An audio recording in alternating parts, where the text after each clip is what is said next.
What's up, everyone? I am here with a new video today, and today I'm going to be doing something different. This video is going to be actually a comparison of DC figures. Now, DC has been run by two lines, Mattel and McFarlane Toys, and there's some figures there that I believe McFarlane did better on, and there's some I believe that Mattel has done better on, and that's kind of a challenge. So I kind of wanted to just do this video and do a comparison, kind of look at the pros and cons about some of these figures. This isn't in any particular order, and some of you may disagree, and that's fine.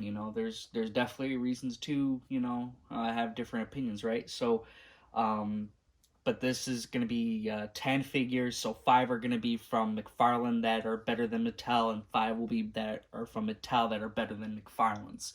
So I'm going to go and these are just some of the figures, and these aren't saying which ones are better or worse, but we're going to do some comparisons side by side, and then you guys can see for yourselves and, make that decision. Okay, so I'm going to start off here with Animal Man. Now, Animal Man, I think, was recently done by McFarlane, and it is a very nice figure. I do like the figure. It comes with the cool accessories, like cool alternate hands. Like, I love that claw hand. It also comes like with the, I forget what kind of animal that was, but it comes with a nice creature, and I think that is an awesome addition to the figure.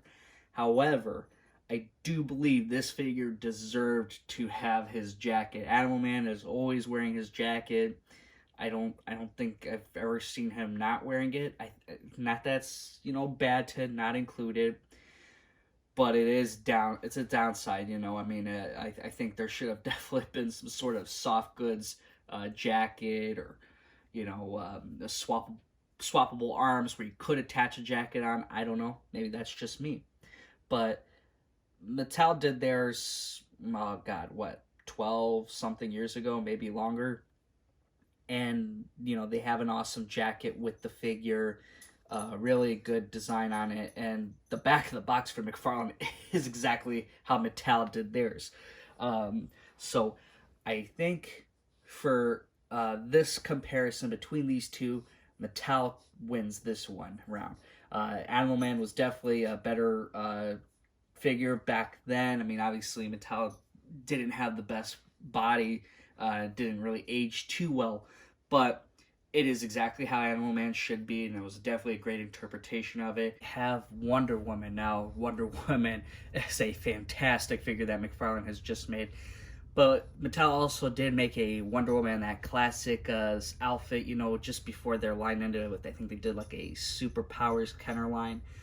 They had like Mr. Mxyzptlk and stuff in there, but for this one, McFarlane did go all out. They included a rope that you can use, and I made this not myself actually, but she comes with so many accessories, and the regular version is just as good too.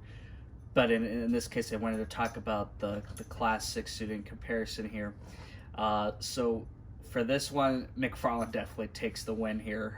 It was definitely a nice update, and Mattel failed because Mattel had the opportunity to make their line better and survive, but they didn't update the Wonder Woman figure. They refused to update. They didn't know how to really update these figures. They were just being too slow at the game, and Marvel Legends was killing them. So I think that was also a reason why Mattel kind of went the way it did. But McFarlane did a fantastic job. Great figure, great accessories, all out, 100%. This Wonder Woman from McFarlane was top tier here, so that's the win for McFarlane. Okay, up next we have Catman. Now, McFarlane recently did do this one as well. They did a soft goods cape. Mattel did theirs when they were kind of doing this weird Batman Unlimited line. Now, both figures were going for the exact same thing, I believe. Like, they got the same belt, same claw marks, everything. However, I think McFarlane did beat this one a bit more, because one, they had swappable hands where they had those claws and they could stay nicely positioned, and it was a very nicely beautiful detail, where Mattel's was just all like loose and wobbly. Like, that's not fun. That's not fun at all. I definitely love the head sculpt on both of the figures, but I just think that also throwing in those knives, just so much more for him. McFarlane definitely wins for Catman. Up next here we have Steel. Now Mattel did theirs way back before even DC Universe Classics. They did this with their DC Superheroes line, and you know McFarlane just came out with Steel, and they did 2 versions with the Platinum. But you know, to this day, Mattel's holds up. This was a great figure. There was so much more to it. They had a shiny chest for him, you know, and the hammer that he has was very nice. It doesn't bend out of proportion like McFarlane's does after like half a day of display.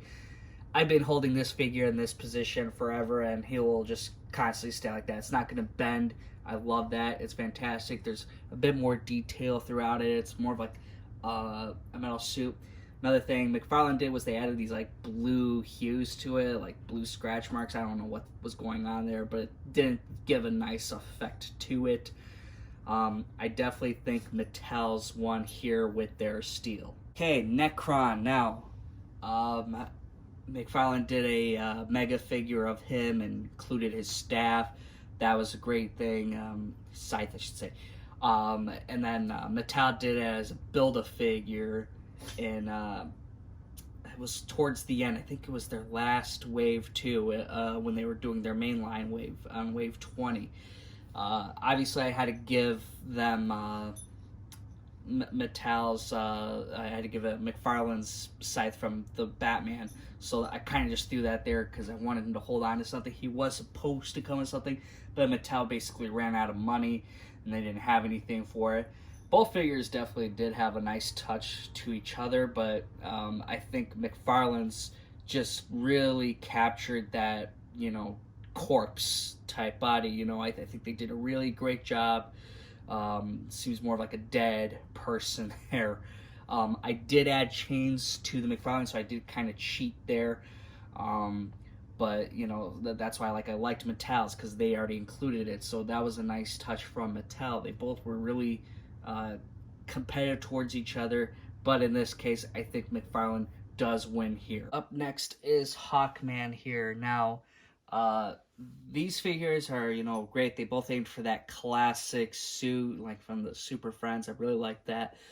But, you know, Mattel's came out, what, 2008 or, you know, somewhere around there. And then McFarlane's just came out, basically. And that was a Platinum to get this version. Now, in this case, I believe Mattel won here. Now, the reason why I say that is because, one, the Hawkman came with more weapons. He came with a shield and a sword, and he also came with articulated wings, and he also didn't really have that hair like they included with the McFarlane. Obviously, I know it's the Platinum, and the other one is supposed to have it, but I think there were some things that should have been edited, and the wings on here wasn't really posable. You're just stuck here with that, so there's nothing really fun to do with Hawkman here. Mattel's also was, what, maybe $12 back then, and this was $30, so you didn't really get much for them. Obviously, wings are expensive, but I would like to have had those articulated wings. It would have been very cool to have. I think that should have been something that McFarlane could have worked at. Bane, now, I think both figures are great. Now, they both went for that same kind of look, that Nightfall Bane look. But McFarlane's, man, they knocked it out. They got the veins busting through the giant figure sculpt of it. It's just amazing. You got the tubes of venom, like there's more of those throughout. Now Mattel's does have a nice one with the translucency through that venom. I do like that look. However, there's not really much veins coming out. I think there's no nipples on it. And this really doesn't have to do anything with the figure itself, but there's like a discoloration, really. And that's a Mattel problem with their figures. You know, they had some discoloration with some of their figures. So that torso kind of just doesn't match the arms anymore. So hopefully that doesn't happen with McFarlane. I don't think that would. That was definitely a Mattel thing. But I think McFarlane's definitely won here. Up next is Firestorm. Now, these figures are such a perfect match. They're both great, honestly. They really are. But in the end, I do think McFarlane won here. Because The Firestorm comes with so many more accessories, so many, fire effects. That's exactly what a $30 line needs to be.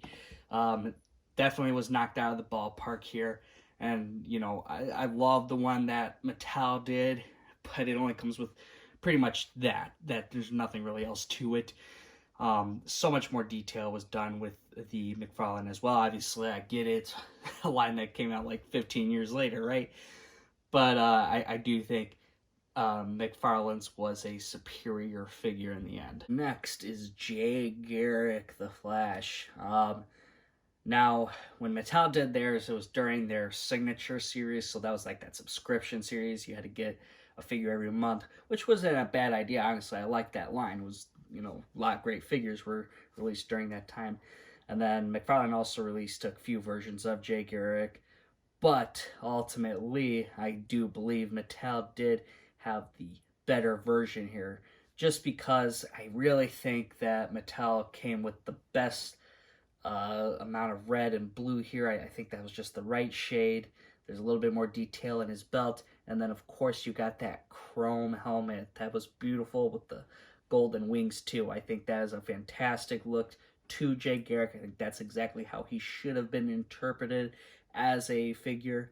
Mattel's kind of went a little bit off here, and I know there's going to be the rival that kind of matches that color too, but it's not going to match up so well because you're going to have to swap the head out, and who knows how that's going to work. And now McFarlane did have a couple of nice things with like the running hands. Like that is a downside for Mattel that they didn't include that. But ultimately, I do believe Mattel made the better figure. The last one. Now, there might be some debate on this one. But you have the Mattel's basically last push to their signature line. It was a failed line. It didn't happen. They released Doomsday, and they released a containment suit, and then they just made those two figures only. They just said, we're just going to do those two, and that was it. DCUC was basically over at that point. Then McFarlane also released their 2-pack last year, and that was a nice figure, I will say. Both figures were very great. Now, McFarlane's version of Doomsday, he kind of cheated a lot, though.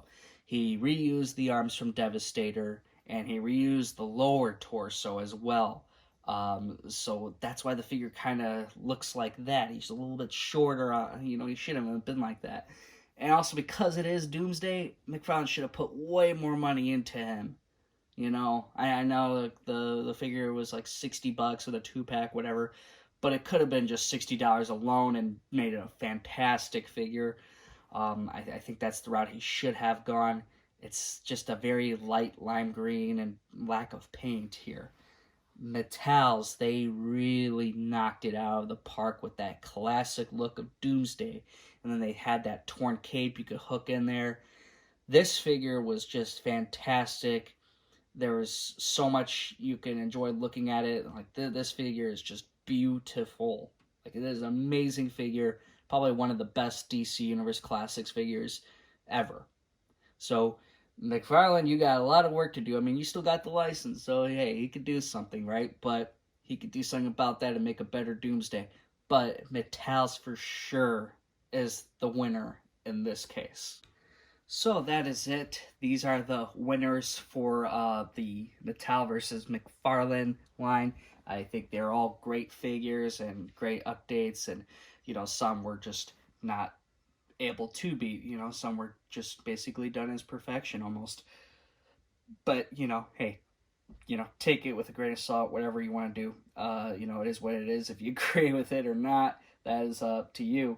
I hope you guys did enjoy this video. Tell me, who did you like better? Did you think this list was accurate? Do you think there's some figure comparisons to be done out there? I'm sure there is. But tell me, who do you want to see McFarlane tackle next from that DCUC line and see what they can do? Thank you guys again for watching this video. Subscribe to the channel if you haven't. Hit that thumbs up button. Share this video out there, and I will see you guys in the next one.